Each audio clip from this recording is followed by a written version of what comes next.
The Devil in the Furnace. Our city is the site of an old iron and steel furnace that has long been shut down, but for almost a century was a staple of the local economy and was one of the reasons the city grew to be so large. The area was rich in various ore veins, so the original owner seized the opportunity to create the plant which would provide jobs from top to bottom for the working class community. This led to other businesses coming to the area, and as the furnace operation expanded, the city and surrounding towns and counties grew like weeds. Over a couple of decades, the once barren town became a major metropolitan city. So even though the furnace was closed some 40 years ago, it was kept up and called an historic landmark. As a landmark, it's attracted a lot of attention for various reasons. Firstly, being considered historic, it sometimes is a site of various ceremonies or the occasional concert, and there is a more recently added on section close to the main entrance for such events, things like a welcome center and a pavilion. However, much of the old facilities are still open to the public. There are occasional school field trips, but a big draw is from people wanting to take pictures, either aspiring models or cosplayers who make use of the brutally industrial background. It has also been the site of a yearly haunted house for quite some time. I never personally went, but I heard it was pretty good, and some people were legitimately terrified of it. Probably because of this, there were rumors that the site was, in fact, haunted. People claim to see and hear unexplainable things, and it does make sense if you are open to believing in this kind of stuff. This was a metal-blasting furnace created in the late 1800s. Safety regulations were not as strict as they are now, and there are records of some people passing away for any number of reasons. Obviously, there are workplace accidents, but things like disease contracted by workers or living conditions of some of the on-site housing likely contributed as well. Not that the place was rampant with fatalities, but it's not hard to believe that this massive facility would have some lingering souls. Well, just a few weeks before Halloween, word spread through the news and social media that the haunt would no longer be held at the furnace, much to the angst of the fans. One press release said that the city had made the decision because they did not want the image of the furnace to be tied to the paranormal. Another said that the event owners were looking to go elsewhere anyway. And of course, there was no shortage of people in comment sections throwing down conspiracy theories, some of which did circle back around to the actual heart of the matter. How do I know? Because I was there when everything happened. I saw it. See, I have been an inspector for the city for some years, and I would occasionally be sent out to do visual checks on the older parts of the furnace to make sure everything was still relatively safe for people to explore. My number did not get called often, but I had been out a couple of times with one or two other inspectors, so we could cover more ground. We would simply tour around the facility, make note of any unsafe conditions, rusted sharp metals, or dangerous walkways, and then we'd turn it over to the city, who would then decide to either block that section off or fix whatever needed repair, all while trying to preserve the buildings as much as they could. It did really feel like a time capsule. Many areas were just as they were left when the final whistle blew all those years ago. Soot and slag piled up on the floor, some of the boiler doors not even entirely closed up. Honestly, the city had been pretty lenient with how much they would let the regular public explore. There were some tunnels that ran under the facility, and you could walk around down there. If it rained for more than a few minutes, those tunnels would start pooling with water in certain areas, and that section was never closed off. I very rarely had to note anything to be fixed. Although it was old and what many would call dilapidated, everything held up remarkably well. There were some broken windows and the occasional bit of graffiti, but the police would swing through at night sometimes to keep an eye out, and honestly, I think the rumors and reputation of the furnace kept a lot of would-be troublemakers out. So I never felt unsafe wandering around there. Did I believe it to be haunted? I was firmly in the open to but not convinced category. I did hear odd noises from time to time, but I always chalked it up to tons of metal expanding and contracting with the temperature, and some harmonic whistling as a breeze would twist around and through the doorways and halls. More than once, I would see someone out the corner of my eye, thinking it was one of the other inspectors, just to look up and see no one there. These things wouldn't really shock me. Your mind plays tricks on you all the time, tries to fill in blanks when there is limited information. But it very well could have been someone passing back through this life, and if so, they never threatened or scared me. There were some areas of the furnace, though, that were a little foreboding. The deeper you went in, the more it felt like time had not touched the place. The air was very still, and there was always a low but faint hum coming from all around. There were a couple of rooms that I could not for the life of me figure out what they had been used for back in the day. Maybe equipment had been removed, but there just seemed to be empty spaces, big enough to move around in, but with no obvious purpose. One of these was accessed from one of the exterior pathways, and it had a thick black metal gate blocking it off, so we never felt the need to go in there. We'd shine flashlights inside, trying to see something, but literally nothing was in there. By and large, our inspections were pretty routine and uneventful, until the last one we went on. We were called to go out fairly early in the morning. It was an unseasonably cool day, and it had been misting all through the night, and was still a light drizzle mixed with patchy fog. It was me and two other guys who I was familiar enough with to call friends, Wes and Randy. We pulled up, each in our respective cars, chewed the fat for a couple of minutes before heading inside. We passed by all the front-facing modern amenities and headed back to a huge open-air room that was likely a loading dock. We charted our courses and separated from there, each of us heading in a different direction. Randy's and my routes branched out but were to overlap at a couple of points. The route Wes was to take would have him on his own most of the time. We did have radios, so if we needed to check on each other or ask for assistance, we could quickly call in. I started on my path, turning a corner and scanning some platforms and stairs that went up from a little courtyard off the side of the dock, then climbed those stairs, which brought me to a sidewalk running around the perimeter of the main facility and would eventually lead to some of the outlying buildings. I had walked this route a few times before, but something was surely different on this morning. The fog, which I thought had been clearing up, became denser and seemed to pervade the area. A few more steps, and I instinctively looked up, expecting to see Randy beside me, but there was no one. This wasn't a trick of the eye like I'd mentioned before. This was a reactive, almost automatic response to something that I couldn't see, that feeling you get when something passes very close to you. Maybe it had been a small bird or bug blowing by. Coming up to one of the first buildings, which I guess was an old receiving room, I hesitated for a moment before walking through the doorless threshold. Perhaps it was the lighting, but something seemed unusual. I'd never had a feeling like this before. Something was, again, instinctively buzzing my brain to keep my head on a swivel. I choked down the uncertainty and proceeded inside. Everything seemed perfectly normal. I did my walkthrough, saw nothing that needed attention, and went toward the hallway that headed off into a large room where some boilers and presses were housed. There would normally be lots of natural light flowing into that hall, but with the fog and cloud cover, it was much darker than I could recall. I had no need for my flashlight yet, and continued on, letting my eyes adjust. As I started to cross into the next room, I heard something. Footsteps. First, soft and distant, then rapidly getting louder, coming up right behind me. I turned, the first true shot of adrenaline preparing me to swing on whatever was closing in that quickly. Nothing. Then, behind me, back the other way, in the press room, whispers. Hushed, but distinct. Incomprehensible, but undeniable. I whipped my flashlight up, expecting to see at least a small group of people before me. Again, nothing. The whispering began to fade away, but I couldn't bring myself to move. I pulled my radio up. I needed to hear another human. Randy, Wes, either of you got a copy? A few agonizing seconds go by. Finally, chatter.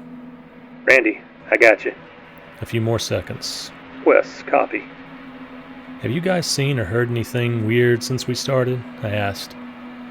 I thought I saw someone in the door I was passing by, but when I checked again, I didn't see anybody.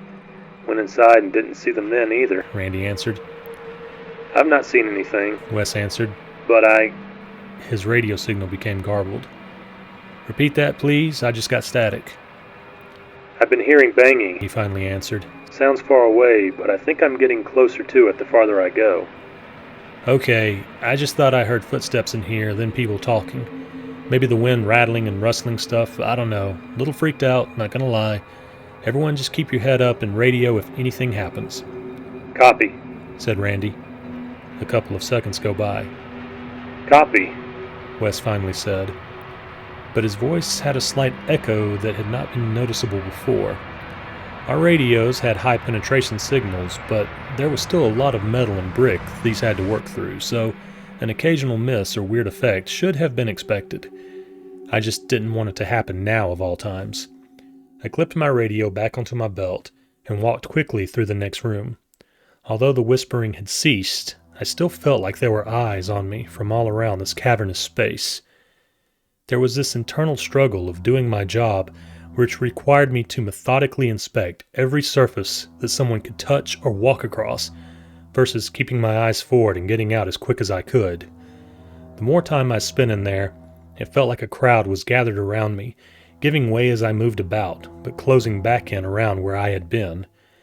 Then the whispers began again, very subtle at first. The occasional breath, so close to my ear I could almost feel it.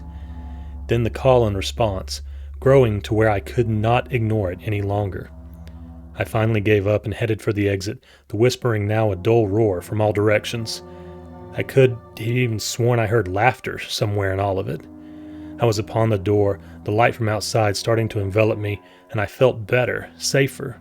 But right before I passed through, I felt a gentle shove from behind, making me stumble a couple of paces. When I caught my footing, I looked back inside to see if someone physical was there, which there was not. Looking through the door back into that room, it was pitch black. Could not see a single thing. I went on about my business, questioning if we should even be here. But what could I say to the city officials? That place is definitely, probably, haunted, possibly. The fog still had not lifted, and I still could not shake that sense of people all around me. I didn't feel crowded like in the pressing room, but it was like I was passing people in the street, weaving around them. I stuck my head in a couple of large and well-lit rooms, made notes, continued forth. Eventually, I got kind of used to everything happening, the noises and unseen presences. I didn't like it, but other than the close encounter before, nothing was really threatening me. I was making great time on my work, although probably was doing a horrible job. I came around to an open area of the furnace that had a pathway going across to one of the other main wings when I heard running footsteps yet again. These were echoing, though, coming from in front of me. I stopped and braced myself, watching intently. Around the corner came Randy, full sprint. Seeing a corporeal being at first made me jump, but once I realized it was him, I was very relieved. Even after he saw me, he didn't break stride. He ran all the way to me, finally stopped, and had to catch his breath for a good few seconds. "What's wrong, man? Did something happen?" I don't know," he managed between breaths. "I kept seeing things that would go away as I got closer or turned to double check. I went into one of the processing rooms, heard something like a gurgle. Then the feeling that something was behind me. I turned around, didn't see anything, but man, it felt like something was there, getting closer. Last straw was when I heard this low moan right on my shoulder, and I busted out of there until I saw you. Something's wrong here, man. I don't want to believe this place is haunted, but we can't stay here anymore. If you want to, fine, but I'm out." No, I think you're right. I feel like I've been surrounded most of the time, and there was the whispering. I even feel like I got shoved out of a room. We're just gonna have to tell them, silly as it sounds. I don't know if anything bad could happen to us, but it's not worth risking it. Let's get Wes on the line and head back up front. I pulled my radio and hit the button. "Wes, you got a copy?" There was a little feedback. Randy checked his radio, turned it all the way down to make sure it wasn't interfering. I tried again. "Wes, you got a copy?" Still some feedback. "Come on," I said to Randy. "Let's start walking and see if we can get closer to him and maybe in a better spot for reception." Randy was obviously bothered by this. "That means we gotta go back that way." He gestured toward where he had just come from. "I think there's a path that cuts across toward Wes's route, just up around and to the right. Let's just go quickly and be careful. Strength in numbers, right?"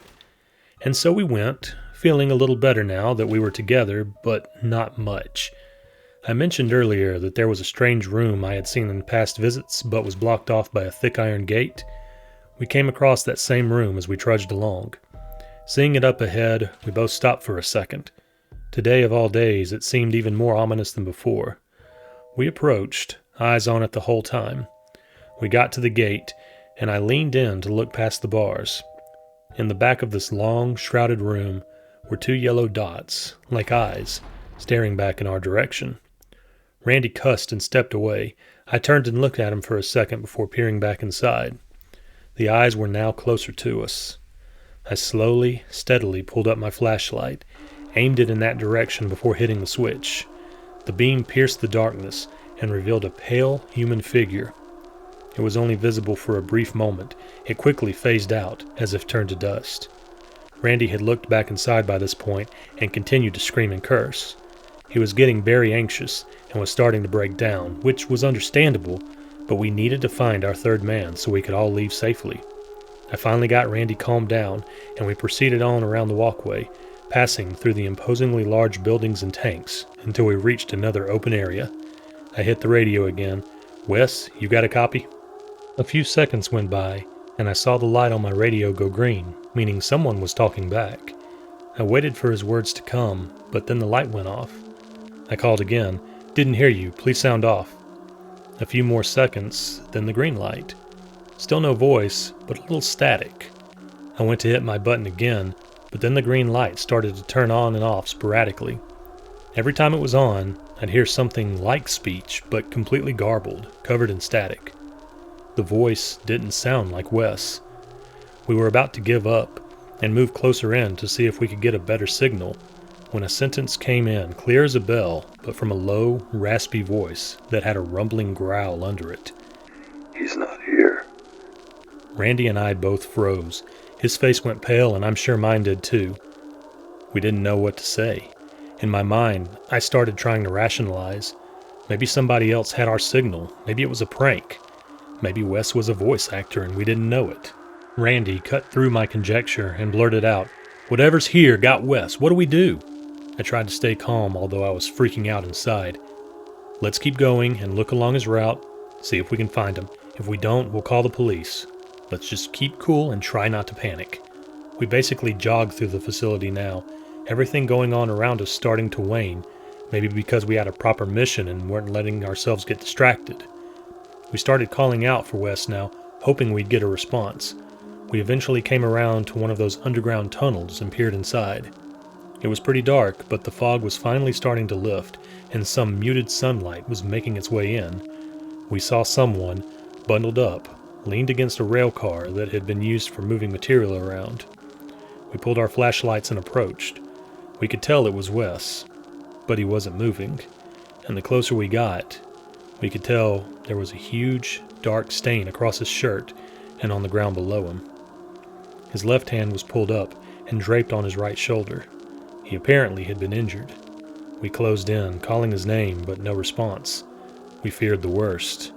I told Randy to stand back and keep his light up, and I moved forward to see if Wes was still with us.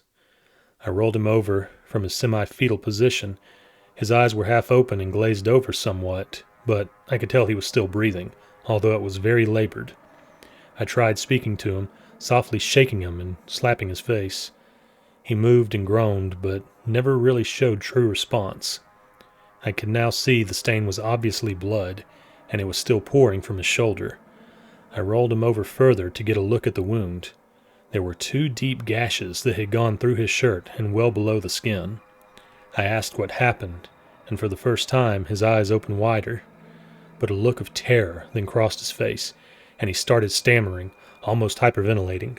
I told Randy to go out of the tunnel and call 911, get an ambulance and the police here. He ran off while I hung back with Wes. I started scanning around, seeing if there was any weapon or sign of struggle. I saw his radio some few feet from him. It was lighting up red, showing someone was trying to use it, but it was just lying on the ground. I reached back and pulled up my radio to see the green light matching the arrhythmic blinking of the red. I held the radio up closer to my face and heard in a low, sinister tone, "Come here." I looked at Wes one more time, who clearly wasn't going anywhere. I reluctantly stood up and moved over to where the radio was. Then I heard, "Dad." I looked deeper down the tunnel. I shone my light and scanned for anything that shouldn't be there. Looking back, I don't know why I went. I don't know if I thought I was going to be able to fight it or somehow get revenge for Wes. But after being on my toes for most of an hour, the flight response had given way to fight, and I wanted to see what was causing this. I determinedly planted my feet and began marching down the corridor. After a few steps, I felt resistance. Not from within, but from outside, around my chest, like someone was trying to hold me back. I had momentum and finally broke through whatever it was, though, and kept going. The air started getting warmer, until it was almost stifling. I started to rethink my plan, but kept pushing forward. Deep in this tunnel now, there was a dull glow, but I couldn't make out the source. I turned my flashlight off to see how bright it truly was, and I could see the glow was actually bouncing around on the walls, like there was a fire, but with no flame in sight. The air got even heavier, almost hard to breathe. A feeling of dread took root in my mind. Everything up until now had been creepy, concerning, even disturbing, but this felt legitimately dangerous. Whatever had beckoned me down here did not intend to make friends. A few more paces to my right, I saw a door, which should have led to a tight switchback staircase leading down to a service tunnel. I moved in that direction, the temperature now feeling like I was standing in the summer sun, even though I was under several layers of metal and stone. Each step got a couple of degrees hotter. I put my hand on the door handle, which was actually hot to the touch as well. I mustered up the courage, listening to the need to fulfill my curiosity rather than the logic to get out of here.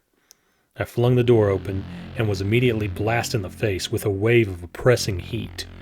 I reeled back at first, then looked back inside. Down on the landing stood the shadow of a man, midnight black from head to toe, but with red and orange streaks and patterns running all over him, flames at his feet. Two deep-set eyes like burning embers glared in my direction.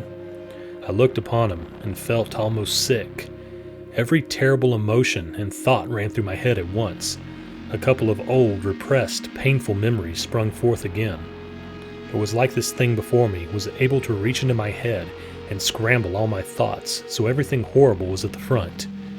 I finally shook it off, slammed the door back, and began running for the exit, which I could see so far away. I heard the door blast open behind me, and I looked back to see that thing walking through and locking its eyes onto me. I found speed I'd never had in my life, stamina to keep me going at this breakneck pace. I just prayed that I was getting away from it, saw the tunnel opening getting larger and larger. The air around me did seem to return to a more normal temperature and pressure, and the glow on the walls faded away. I could see Randy standing over Wes, but looking at me, obviously confused at what was going on. I knelt down and started to pick Wes up, who did seem more alert now. "Help me get him. We've got to go, now." Randy started to ask, but I shut him down. "I'll tell you outside. Let's go." We got posted up outside, and not too long after, a couple of policemen arrived. By this point, Wes was basically back conscious, but in a lot of pain, and still not completely coherent. He tried to explain his story, which, from what I could tell, was remarkably similar to mine. I basically told them the same thing, and one officer looked concerned. The other gave a smirk and said, "Okay, yeah, we'll go take a look." They started off toward the tunnel. I could hear them debating the truthfulness of our story. The first cop seemed more wary than the second. The ambulance pulled up not long after, and we stepped back to let them tend to Wes. While this was going on, we heard a great commotion down in the tunnel, some screaming, yelling, and an impressively loud screech that echoed all the way out and filled me with the same dread I had felt down below. I saw figures coming into view, and out came the two officers. The one who had been dismissive of our story was limping and in obvious pain. We asked what had happened. Apparently, they didn't even get all the way to that service entrance before finding a shadowy figure stalking around that would avoid their flashlight beams. Officer B tried to draw his gun, but was slammed into a wall hard enough to bruise most of his back and sprain his leg. We all decided it would be best to just leave the place and call it a wash. We'd turn in what little of an inspection report we could, and the officers would recommend a more thorough search with more men later.